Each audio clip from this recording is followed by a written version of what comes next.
résultats n'ont pas été consolidés par la commission centrale de la CEI. C'était un hold-up électoral.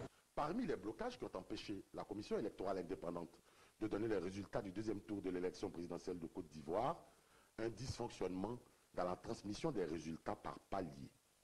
Exemple, les résultats de la vallée du Bandama, dont voici le procès verbal original. Livrons-nous à un petit jeu de calcul des voix du docteur Alassane Dramane Ouattara, candidat du RDR soutenu par le RHDP. À Katiola, le candidat Alassane Dramane Ouattara a 38 416 voix. À Bouaké, il en a 42 070. À Béoumi, 19 058. À Dabakala, 34 398. Et à Sakassou, 15 656. La somme de ces résultats donne un total de 149 598 voix pour le candidat du RDR dans la vallée du Bandama.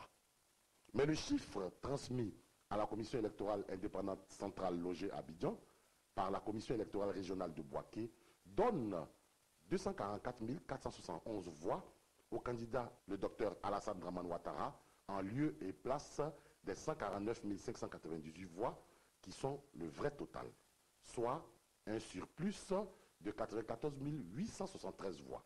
Toute chose qui a heurté le bon sens logique de certains commissaires de la CEI et certainement du président Youssouf Bakayoko, en plus de tous les événements qui ont empêché le scrutin de se dérouler dans des conditions démocratiques. Du coup, le nombre de votants dans la vallée du Bandama, qui est la somme des suffrages exprimés dans cette région et des bulletins nuls enregistrés, est de 184 077 voix, pendant que les suffrages exprimés eux-mêmes sont de 286 260 voix. Les suffrages exprimés seraient donc supérieurs au nombre de votants. Le Conseil constitutionnel arrivera-t-il à dénouer ce nœud gordien? Tous les regards sont désormais tournés vers cette haute juridiction de l'État de Côte d'Ivoire.